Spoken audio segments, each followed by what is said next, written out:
pensamento, ele pode ser modificado. Então eu vou começar uma dieta na segunda-feira, mas chega no dia, algo me sabota. O que é isso? Você precisa entender Exatamente. que o seu lado racional precisa tomar as rédeas da sua vida. Então as coisas que eu tenho mais dificuldade de fazer, é importante que eu faça isso no primeiro momento do meu dia. Você vê que isso está te atrapalhando, mas você não consegue tomar uma ação. Isso não vai dar certo pra mim.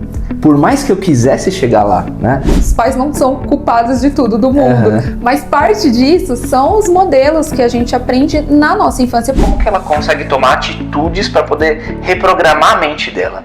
Você já se perguntou por que você trabalha tanto, mas não consegue prosperar de verdade? Você já pensou em comprar uma casa, mas no fundo você sente que não é merecedor daquilo? Você já sonhou em ser promovido, mas ainda acredita que não é bom o suficiente? Bom, hoje eu tô com a psicóloga Ianca Mello e a gente vai explorar crenças limitantes que sabotam a sua vida e como você consegue reprogramar isso para você conseguir crescer e prosperar na sua vida de verdade. E se esse tema já te deixou curioso e interessado, então aproveita o momento para curtir e se inscrever aqui no canal e não esquece de ativar o sininho, porque eu posto vídeo toda semana e eu tenho certeza que eles vão te ajudar muito a alcançar seus sonhos. Porque aqui a gente não só te ajuda a pensar, mas a gente também te mostra o caminho para poder agir.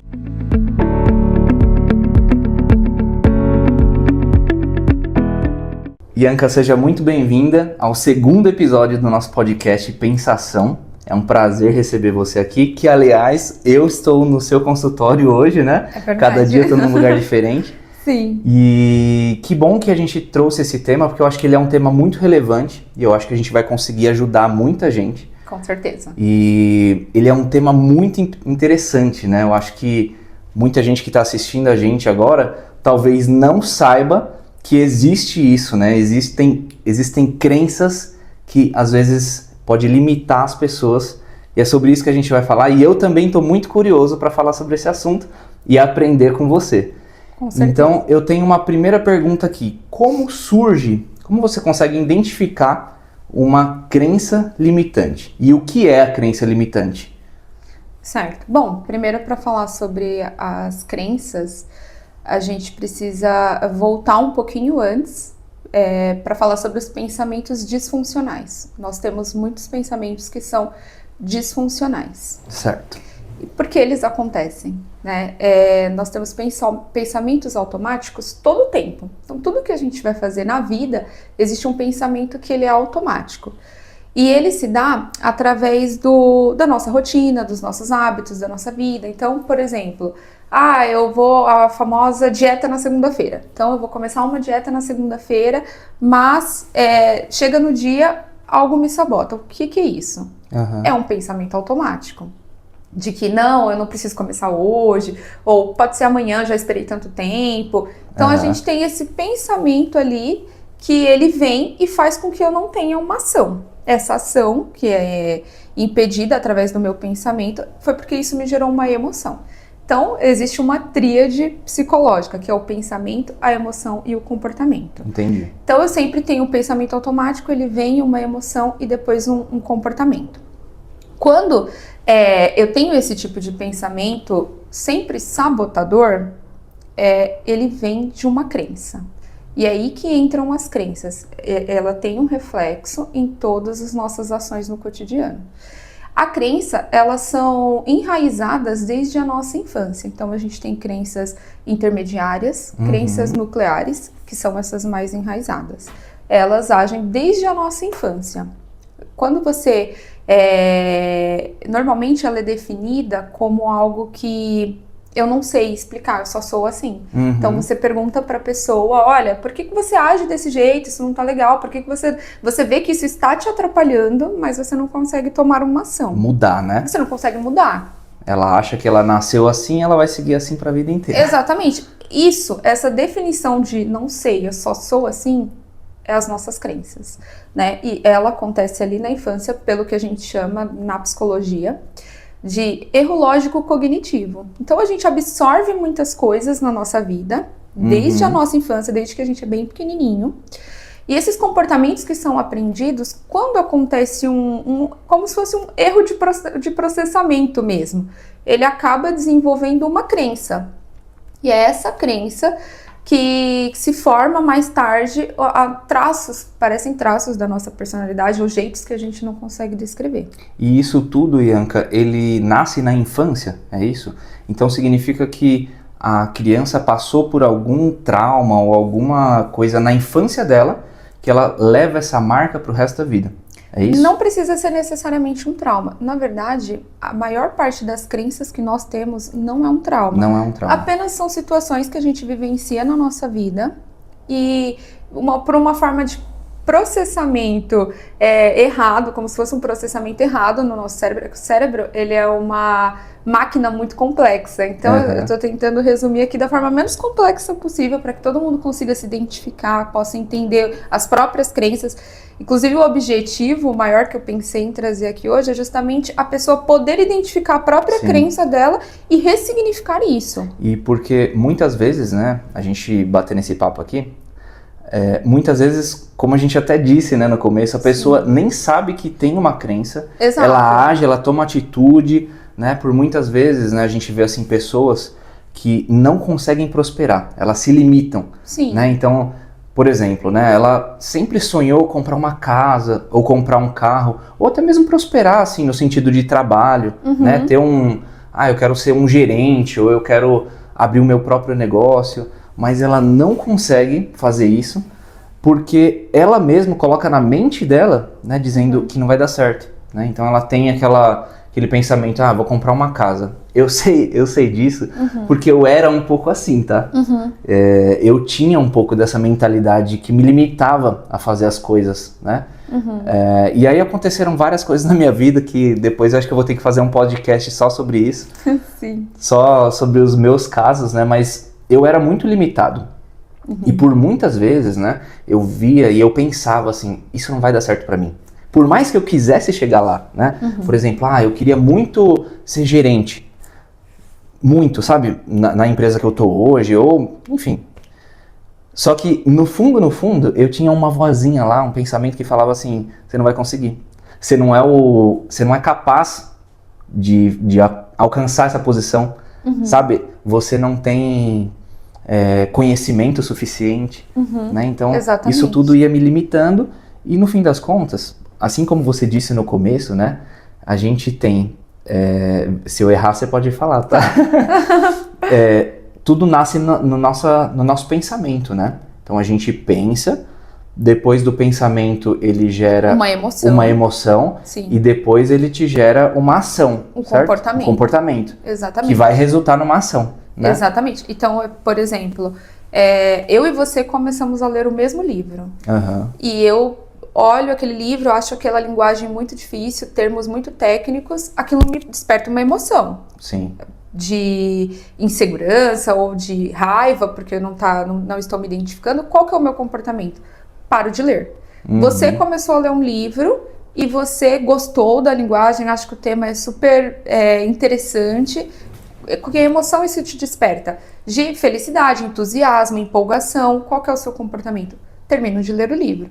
Então, tudo começa ali na forma que a gente pensa sobre uma determinada coisa. Que conclusão isso traz? Que se eu pensar algo e esse pensamento ele for desmotivador, me trouxer emoções que são desmotivadoras, o meu comportamento vai se travar. Então é muito importante a gente entender isso, que basicamente todos os comportamentos que a gente tem, eles têm origens em um pensamento. E esse pensamento ele pode ser o que a gente chama de funcional ou disfuncional. Por exemplo, vou dar um exemplo, quando eu comecei a dirigir, eu acho que é uma coisa que aborda muita gente, né? Você começa a dirigir e você tem muitos medos. Medo de bater, medo de dar errado, ou são muitas coisas ao mesmo tempo, preciso dar seta, preciso acelerar, trocar de marcha, N funções ali quando você começa a dirigir. Mas, se o seu pensamento for de desânimo, raiva, pensar que só você não dá certo pra você, não é pra você dirigir, o seu comportamento vai ser desistir. Você vai colocar a sua CNH ali numa gavetinha e vai falar, não vou dirigir. Mas se o seu pensamento, diante disso, você para e analisa, né? Olha, É difícil, mas é difícil para todo mundo. Eu posso respirar, eu preciso ensaiar mais, eu preciso tentar mais. Tá tudo bem que no começo eu posso errar. É passível é perdoável, né? A gente precisa testar as coisas. Quando você tem uma emoção que te entusiasma a continuar tentando. E o comportamento é que depois de um tempo você nem percebe que você dirige automaticamente. E aí leva para aquilo de ressignificar o pensamento e poder depois acomodar essas emoções. A gente precisa ter esse espaço de respeitar as nossas emoções. Assim como a gente precisa respeitar as nossas crenças. Ninguém tem culpa do que se forma ali na nossa infância. Depois a gente é adulto e se depara com situações que travam, que às vezes nos aprisiona, nos detém diante de situações que a gente gostaria de agir diferente, mas a gente precisa ser gentil, né? Eu sempre falo, seja gentil com você mesmo, respeite o seu tempo, respeite o seu momento, mas identifique aquilo que te trava. Porque se você tiver a oportunidade de identificar que, olha, eu não estou conseguindo, não porque eu sou incapaz, porque todo mundo pode fazer algo, mas eu sou uma pessoa que preciso de mais tempo, de mais prática, de mais exercício, de me entender melhor comigo mesmo, e aí sim vai fluir melhor as coisas que eu quero alcançar. Eu gosto muito dessa questão de autoconhecimento, sabe, Bianca? E isso é muito libertador. E aí eu vou até te falar um caso pessoal aqui. Quando eu casei, logo no começo do casamento, né, eu saí da minha casa, que tinha ali uma estrutura, e me juntei com a Larissa, que também tinha uma outra estrutura, uma outra mentalidade.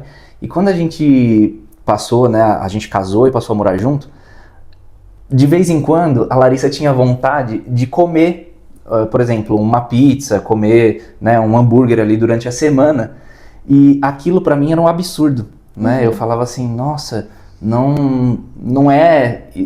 Isso não é comida de comer durante a semana, né? Para mim aquilo ali teria que ser, né, num evento especial ou no fim de semana, alguma coisa assim.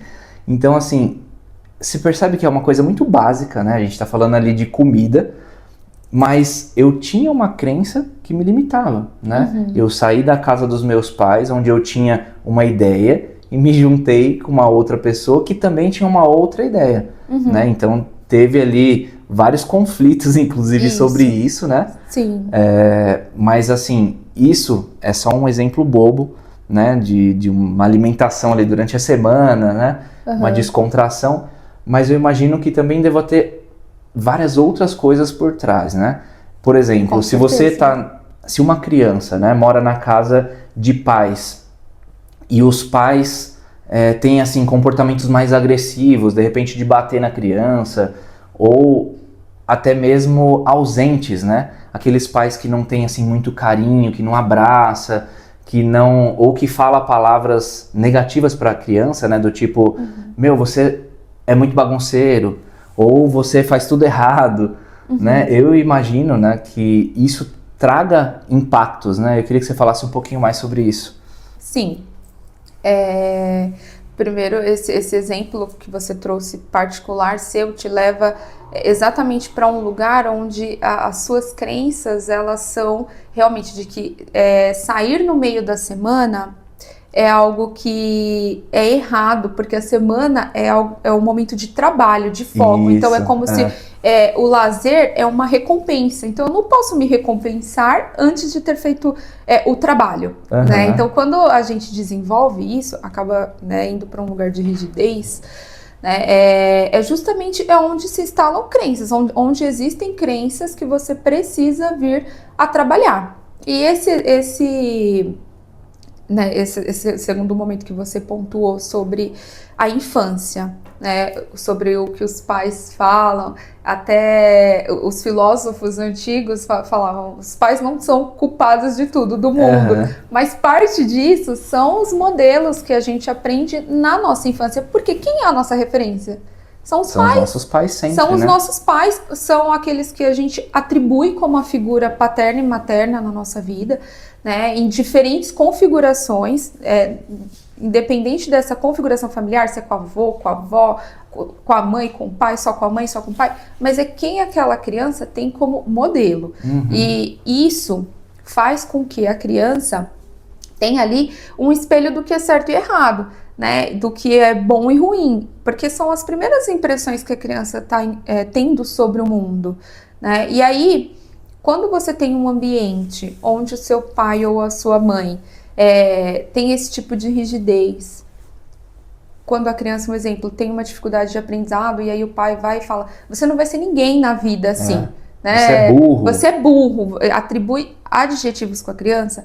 Quando acontece o ponto do erro lógico, que é como a criança absorveu aquilo, mais tarde ela vai começar a entender que quando ela não acertar algo, vai ser reforçado aquele pensamento. Então ela tá num trabalho e aí o chefe disse que aquilo que ela fez foi errado. Reforça aquela crença lá atrás de que eu ouvi que eu sou burro.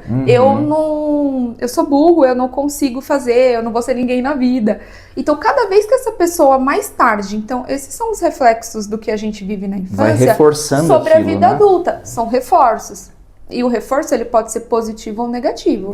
O reforço negativo é justamente esse, que quando mais tarde ela escuta críticas, ela não está preparada para as críticas, porque aquilo reforça um pensamento que vem lá de trás sobre ela.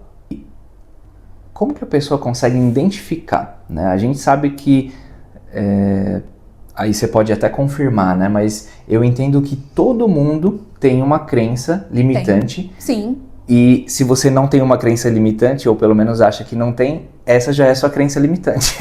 Essa é uma delas. É verdade. Eu entendo que todo mundo tem uma crença limitante. E como que a gente pode fazer para identificar essas crenças? Quais são as perguntas, assim? Existe uma pergunta-chave para a pessoa falar qual é a minha crença limitante? Ou para ela começar a pensar sobre isso? Sim, existe.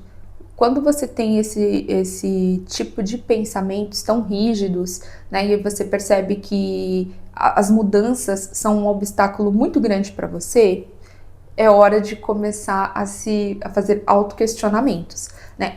A abordagem que eu trabalho, nesses anos de clínica, é uma abordagem que ela é voltada para fazer essa identificação. Nós atuamos justamente com foco nessa identificação de que existem crenças, existem pensamentos funcionais e disfuncionais e existe um caminho para você ir identificando suas crenças e ressignificar elas. E o que você faz, né, diante disso? Quando você tem um pensamento, você identifica que ele veio através de crenças. Vou usar o mesmo exemplo ali da criança, né, foi chamada de burro, de incompetente, mais tarde vai trabalhar, ouve uma crítica, reforça aquele pensamento negativo. E aí, qual que é o pensamento quando você responde para você mesmo? É verdade, eu nunca vou conseguir. É verdade, eu sou isso mesmo, eu sou uma péssima pessoa. Você para e se faz a seguinte pergunta: existem evidências de que isso é real? Porque a evidência é como a psicologia cognitivo-comportamental atua.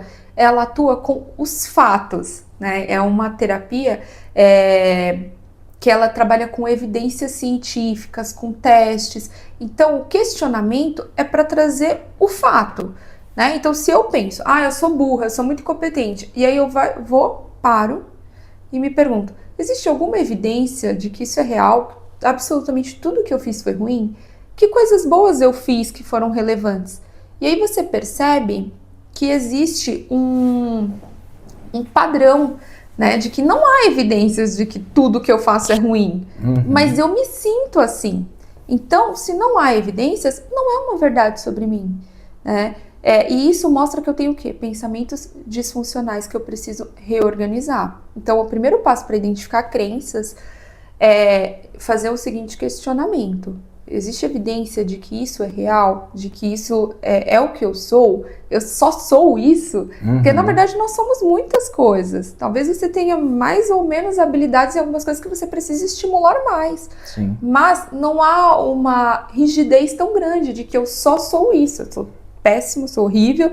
Não, então quando você se depara com esse tipo de situação, até mesmo no meu dia a dia, né?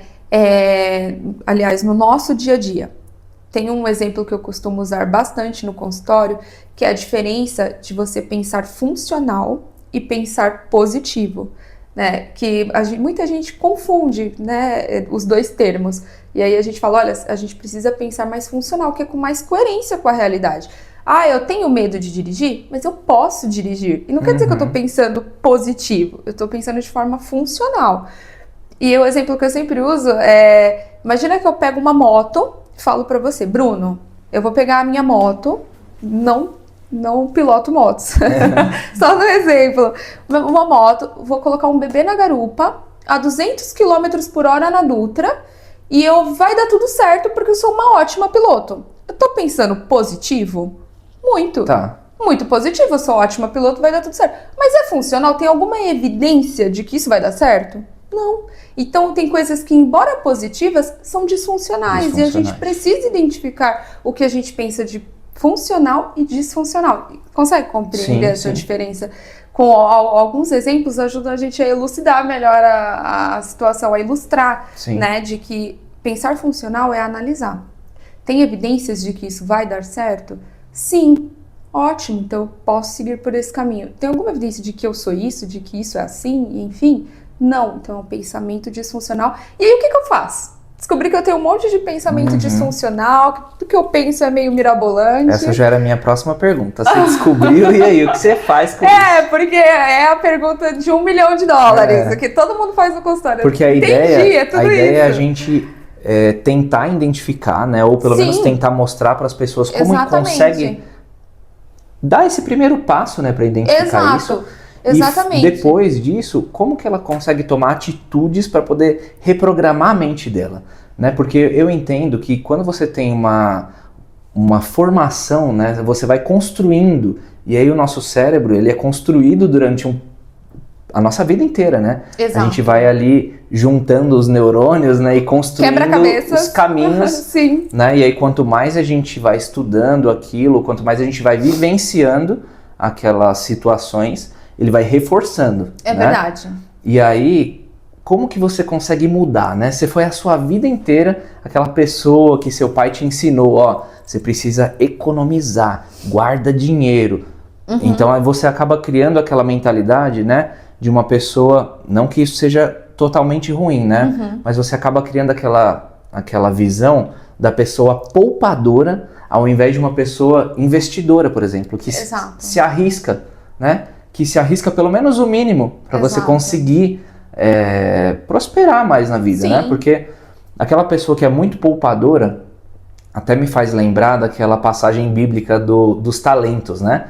Que é a pessoa que praticamente pega o talento e enterra o talento, né? Ao invés de pegar o talento e multiplicar ele. Sim. Né? E eu vejo esses dois papéis, a pessoa que é poupadora, aquela pessoa que pega o dinheiro e guarda, e a pessoa que é investidora, tem aquela mentalidade de pegar o dinheiro e investir. Então, assim, foi só para exemplificar, né? Que eu era um pouco assim, tá? É o poupador. É o poupador. E aí, mas assim, eu fui muito ensinado desse jeito, e aí não tô colocando culpa em ninguém, né, nos meus pais, porque talvez eles também tenham sido ensinados dessa forma, e isso não é de todo mal. E né? sobre isso, você colocou um exemplo muito legal, porque os seus pais ensinaram o que eles sabiam, mas a forma como você entendeu, isso já não é mais o que eles podem controlar. Exatamente. E é muito importante que a gente saiba isso, porque muitas vezes a mente ela vai absorvendo várias ideias e fazendo filtrinhos ali e criando atalhos. Porque então, a mente também é do que você vive, né? Sim, é uma coisa tem fatores pessoal, ambientais, né? tem fatores sociais, tudo forma aquele conjunto. E aí tem o ponto em que a forma como você absorve isso e você vai fazer a sua percepção. Até tem uma historinha que é assim, você tá com óculos e você tá vendo aquilo, mas a gente não sabe se sua lente tá quebrada, tá suja, tá rachada, e aí você absorve a visão de uma forma diferente. Então é exatamente assim, porque a forma que eles passaram economizar é importante, poupar é inteligente, porque você vai ter, né, recursos emergenciais, vai ter disposição financeira quando precisar, e isso é legal. Mas aí ocorre ali uma falha na hora de captar essa informação e você entende que eu preciso guardar tudo. Guardar tudo. Eu ganhei R$1, eu preciso guardar esse R$1 e você só sente satisfação quando guarda. Quando gasta é culpa. E você fica com aquela sensação de eu preciso fazer isso, Sim. Se eu não fizer isso eu tô errado, e você acaba colocando assim uma posição de que o risco é muito ruim. De que o risco de que é correr algo ruim. riscos Sim. é uma coisa muito ruim. Né? Então você coloca isso na sua mente, mas a minha pergunta é, como muda isso? Né? Porque a pessoa vive isso por uma vida inteira, mas como que é essa virada de chave, sabe? Porque eu tive a minha virada de chave e hoje, inclusive, eu faço muita coisa que há algum tempo atrás eu não seria uma coisa nem imaginável de fazer, como esse canal, por exemplo.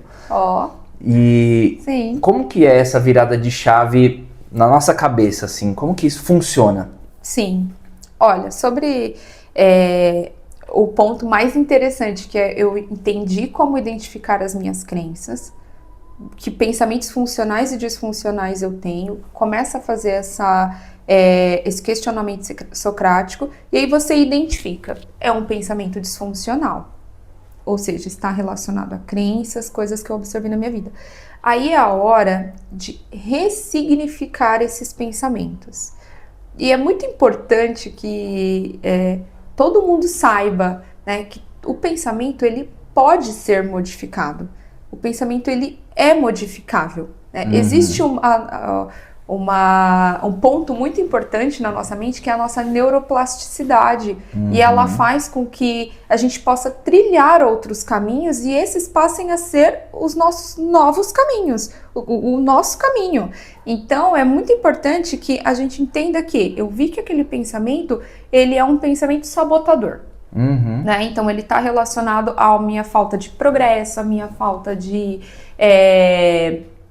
enfim, de ganhos na minha vida, tanto pessoais, financeiros, independente de qual seja o conceito, né, que a pessoa está naquele momento ali buscando. Você identificou que esse pensamento ele é disfuncional, está relacionado a crenças. É hora de ressignificar. Então, espera, analisa e pensa de forma mais funcional em relação àquilo. E começa a praticar. Por mais que seja muito mecânico no início, né, porque você sente que você está forjando o que você tem que pensar, ou o que você deve falar, ou como você deve se sentir. E aí não tem um caminho mais fácil. A gente precisa entender que é necessário você policiar esse pensamento até que a sua própria neuroplasticidade vá criando outros caminhos na sua mente. E isso acontece, né? Porque entra um ponto que é de cérebro emocional e o cérebro racional, né? Que aí é um ponto onde eu tenho o cérebro emocional, que é a nossa amígdala, a responsável por essa conexão,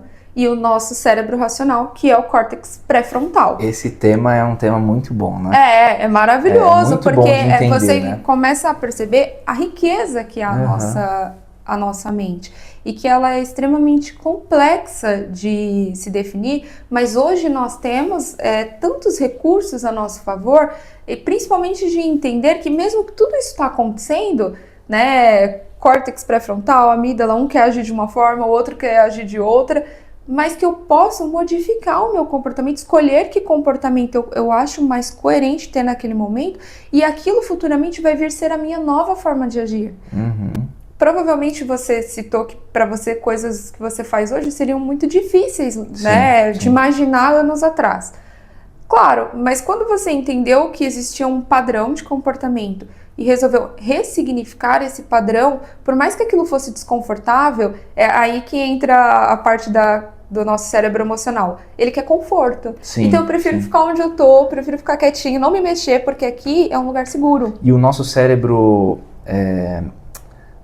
primário, assim, né? O nosso cérebro... Como que é o nome disso? Cérebro primário? Não é primário. É um cérebro... Esqueci. Mas é aquele cérebro da época das cavernas lá. Como que é o nome dele? Você lembra? Não. Enfim. Depois eu vejo se eu acho o nome. Mas é o cérebro que quer fazer com que a nossa vida seja preservada, né? Sim. Com que a nossa energia seja preservada. Sim. Né? Então, por exemplo, eu vou levantar para ir para academia ou eu vou poupar minha energia? Sim. O nosso cérebro prefere poupar sua energia, né? Para você poder correr de um urso depois, né? É o nosso cérebro primitivo, lembrei o nome. Sim. E aí, a ideia é que a gente poupa energia. Só que a gente tem que ter o nosso cérebro racional por trás falando, não tem urso aqui, né? Exatamente. Eu vou pra academia. Exato. Não, até é importante falar isso, você usou um exemplo muito interessante, porque o nosso cérebro, ao longo do dia, Bruno, ele tem dois lados, hemisférios ali, que são um mais lento e um mais rápido. Então, essa é uma parte aí da parte da intervenção, tá, gente? Da ação. A nossa ação, ela acontece quando você identifica que existe um lado lento e um lado mais rápido. E ao longo do dia, o nosso lado mais lento vai sendo ativado. Então, as coisas que eu tenho mais dificuldade de fazer, é importante que eu faça isso no primeiro momento do meu dia. Porque, normalmente, a gente procrastina, adia tarefas, porque a gente deixa elas pro final. Então, vamos imaginar que eu detesto passar roupa. E aí, eu acordo falando, hoje eu passo aquela roupa. Mas aí... passo o dia falando, não, deixa, eu vou lavar a louça primeiro, vou arrumar aqui o banheiro primeiro, agora eu vou fazer umas coisas aqui no celular, agora eu vou assistir um episódio da minha série que eu amo. Chegou no final do dia, eu olho e falo, não, deixa, amanhã eu passo a roupa e passo tudo. Hoje eu só ia passar metade, amanhã eu passo ela inteira. E aí o que eu fiz? Deixei para outro dia. Isso aí eu procrastinei. Porque o meu cérebro, ele foi querendo descanso, preservar energia, que é exatamente o que você falou. Ele não tá entendendo que sempre que ele puder adiar algo que ele não gosta, academia, tarefas, ele vai fazer você procrastinar. E é por isso que a gente tem tanta dificuldade de fazer coisas que estão na nossa zona de desconforto. Porque o cérebro, ele quer se resguardar, a nossa mente, ela quer se resguardar. Poupar de gastar muita energia. E aí o que eu faço? Procrastino. Mas quando eu procrastino, eu sinto culpa. E a culpa leva à ansiedade. A culpa então, porque o seu cérebro racional pensou que você precisa fazer aquela ação. Você precisava fazer, mas o seu cérebro emocional, ligado ali à amígdala, que é a parte cerebral que tem essa função, ela achou que você não precisava tanto. E o que é o ideal no meio de tudo isso? É encontrar o equilíbrio entre o seu cérebro emocional e o seu cérebro racional. Nenhum dos dois, sendo o líder de uma ação, vai ter sucesso, né? O equilíbrio é o que traz mais conforto. Pelo menos você conseguir identificar e tomar uma ação racional para aquilo que você realmente precisa fazer. Exatamente. Por exemplo, a academia é um ótimo exemplo porque muita gente começa com aquele gás todo e aí depois para, porque sabe que ficou chato, não gostei, ou o sofá é muito mais confortável, né? Assistir a série. E é mesmo. E é mesmo. Só que você precisa entender que o seu lado racional precisa tomar as rédeas da sua vida, né? Para você tomar as melhores decisões. Então você ficar sentado no sofá é muito melhor e é até necessário em algumas vezes, né? Você precisa de um descanso. Exatamente. Só que é importante você saber que a academia ou qualquer outro exercício, né? Eu falo academia, mas é no geral, né? Esportes, coisas que te movimentam.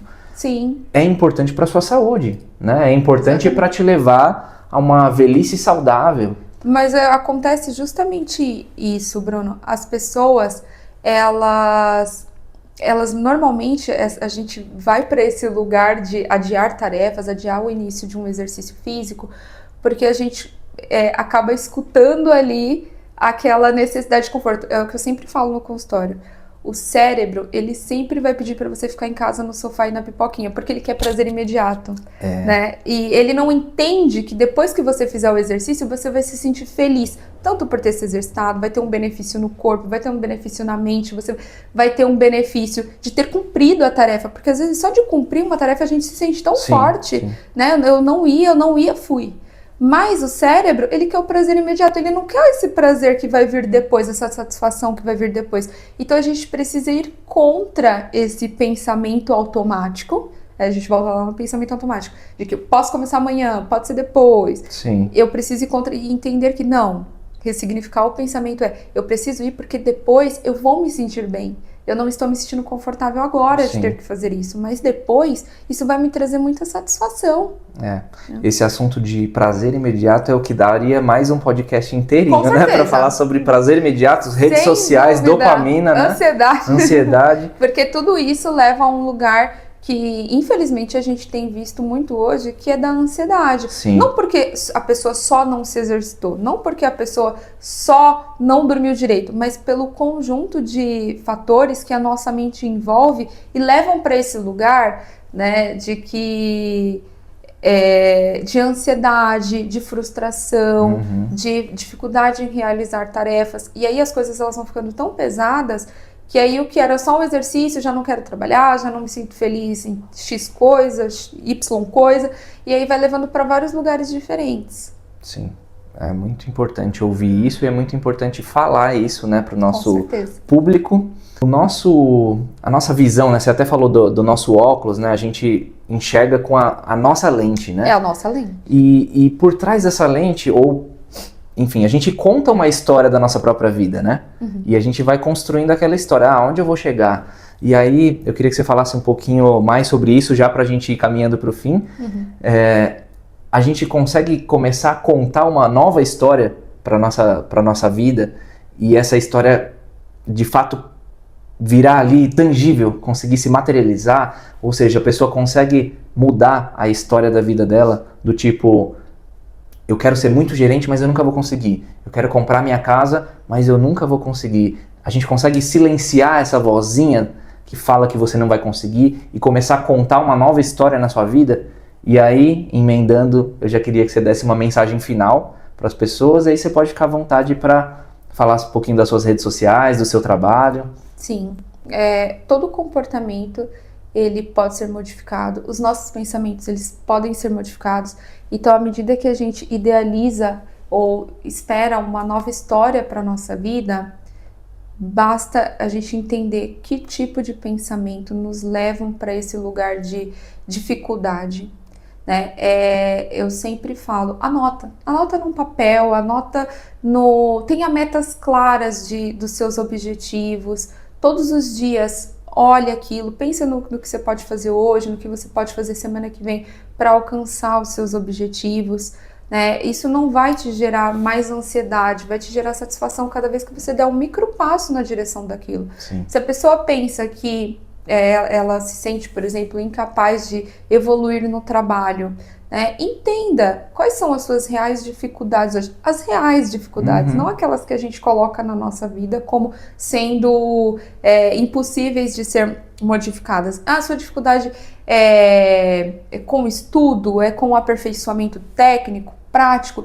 Busque a sua evolução consciente e realista, não com os pensamentos não mascarados, positivos, de que eu quero, eu posso, eu consigo, mas com realidade, do que eu posso fazer para chegar lá. Porque sim, isso é possível, né? Houveram muitos estudos, desde a psicologia experimental lá no início, fazendo laboratórios de pesquisas e entendendo como os nossos comportamentos eram modificados. Inclusive, foi um dos pontos que tornou a psicologia ciência, que foi quando eles conseguiram trabalhar a mudança do comportamento, né? Notaram ali a terapia cognitivo-comportamental, eles começaram a notar que a mente, o que está dentro da mente, a gente não tem como provar como ciência, porque não pode ser visto, mas o comportamento sim. Então, olha que rico é saber que a gente pode mudar o nosso comportamento, principalmente aqueles que a gente desaprova, né? Então, é algo que eu sempre tento levar para a clínica, que precisa querer muito, porque é difícil mudar aquilo que está enraizado. Você precisa reconhecer, querer, identificar, né? Dar o próximo passo, materializar, pensar naquilo todo dia, né? Sim. Então, quando alguém chega para mim e pergunta, olha, mas eu posso mudar isso? Pode, você quer muito. Mas você quer mudar, Você precisa querer, porque é justamente isso. A pessoa chega descrente de que aquilo é possível, descrente que fazer essas coisas vai funcionar. É um caminho muito mais árduo, tenho que falar, né? Então, quando a pessoa acredita, ela quer a mudança e ela está disposta a percorrer um caminho que não é confortável, porque é muito mais confortável a gente continuar como está, mesmo que esteja ruim, né? Eu gosto de reforçar isso porque, mesmo que esteja ruim, muita gente prefere continuar ali porque ele é conhecido. Sim. E eu não quero ir para um lugar desconhecido. Sair da zona de conforto justamente desconfortável. É muito desconfortável. É muito desconfortável. Né? Porque você vai se expor, muitas vezes você vai ser julgado, né? As pessoas vão falar mal de você, as pessoas vão te criticar. Exatamente. Então você tem que estar preparado também, né? Para essa mudança. Com certeza, exatamente. E toda mudança não é fácil, a gente sabe disso. Exatamente. Né? Não mudanças é. É muito na difícil. vida, né? Toda passagem de fase ali, né? Sim. Você vai crescer, não é fácil. Sim. Então toda mudança não é fácil. Sim. Sair da zona de conforto não é fácil. Imagina olhar para, né? Você começa a olhar para dentro e aí percebe que parte das coisas que você pensa, age, precisam ser ressignificadas, e aí você vê a quantidade de trabalho que tem a ser feito e o quanto isso é difícil, apesar de poder te levar a lugares, né, que talvez você não tenha visitado antes, né, emocionalmente ou de realizações pessoais, ainda assim é muito difícil, né? Então é por isso que eu sempre falo, é muito possível, porque a psicologia, a terapia, né, a terapia é para todo mundo? Não, porque tem pessoas que podem ir lá fazer terapia e não se beneficiarem daquilo. Então, até a gente vê muito isso, fala, todo mundo tem que fazer terapia. Nem todo mundo é a terapia. E isso é muito importante, que precisa ser dito. E principalmente, quando a pessoa vai fazer terapia, ela precisa encontrar uma abordagem que ela se identifique, porque às vezes ela vai numa terapia e ela não se identificou com a abordagem, existem várias. Né? Só de terapia cognitivo-comportamental tem mais de 500 abordagens ali dentro. Então é um infinito caminho. Né? Então eu deixo essa mensagem para todo mundo que comportamentos podem ser modificados, que fazer a terapia é extremamente importante para alcançar um caminho que te leva para visitar lugares diferentes na vida, em tudo, né? Que isso é muito importante e principalmente que vocês consigam, né, a partir desse vídeo ter um aproveitamento, né? Eu ficaria muito feliz de saber que algo de tudo isso já foi beneficiado por alguém, né? Porque isso já seria o maior retorno do mundo, saber que alguém conseguiu aproveitar isso que eu disse, porque é algo que eu venho estudando há muitos anos e que eu acredito muito, desde que eu comecei a fazer psicologia, a faculdade, que eu entrei com 17 anos. Mas psicóloga também faz terapia, tá? Faz, se você faz. Com certeza, sim. Isso é um detalhe super importante, tá, gente? Mas que quando eu comecei a fazer psicologia com 17 anos, eu pensei, eu preciso fazer algo que transforme. Não só sentar lá e não sentir que as pessoas estão sendo de fato beneficiadas com isso, de que, olha, tem um caminho, vamos juntos, vamos nesse caminho aqui porque ele é bom. E isso é o mais importante para mim, é saber que uma palavra lançada pode alcançar várias pessoas e que isso vai trazer benefícios de alguma forma. E como eu já disse em alguns outros vídeos, tudo começa na mente, né, Ianca? Tudo começa se você vai fazer, sei lá, qualquer coisa que seja, começa na mente. Eu vou construir uma casa. Sim. A casa começa na sua mente. Exatamente. Né? Começa ali, você desenha ela na sua mente e começa a traçar planos para chegar no lugar que você almeja, e todo mundo pode, né? Eu tenho um sonho de viajar, começa na sua mente. Sim. Mas enfim, recado dado. Sim. Eu queria agradecer muito, Ianca, pelo seu tempo, pela sua disposição e pelo seu conhecimento e ter passado isso aqui para o nosso público. E para você que está em casa, também queria te agradecer. E te vejo no próximo vídeo. Até! Tchau. Tchau, tchau.